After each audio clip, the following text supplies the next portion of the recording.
बहुत समय पहले की बात है, किसी जगह पर किसी आश्रम में एक गुरुजी रहते थे और उसके कुछ शिष्य भी रहते थे। एक दिन की बात है, गुरुजी अपने कुछ शिष्यों के साथ किसी यात्रा पर निकले। रास्ते में गुरुजी को एक नदी मिली। नदी के किनारे गुरुजी बैठ गए और उस नदी को घूर घूर कर देखने लगे।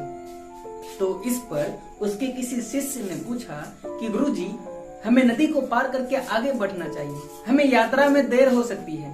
गुरुजी ने उसका कुछ भी जवाब नहीं दिया और उसी तरह से नदी को घूर घूर कर देखते रहे। थोड़ी देर बीत गया।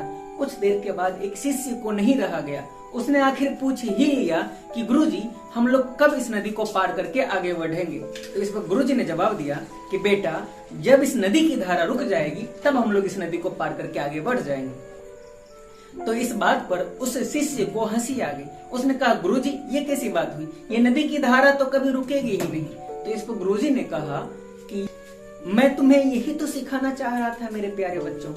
ये नदी हमारी जिंदगी की तरह है, जिसमें ये धारा रूपी समस्याएं आते और जाते रहती है।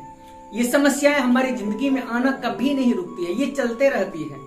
हमें इन समस्याओं को पार करके आगे बढ़ना होता है। जिस प्रकार की ये नदी की धारा कभी नहीं रुकती है, उसी प्रकार से हमारी जिंदगी में समस्याओं का आना कभी नहीं रुकती है। हमें इन समस्याओं को पार करके, इससे लड़ करके आगे बढ़ना होता है। यदि वीडियो अच्छी लगे तो इसे लाइक करें और कमेंट में जरूर बताएं। और हाँ, यदि इस प्रकार के और भी वीडियो देखना चाहते हैं तो सब्सक्राइब बटन दबा करके और बगल वाले बेल आइकन के बटन को जरूर दबाएं। मिलते हैं अगले वीडियो में, तब तक के लिए धन्यवाद।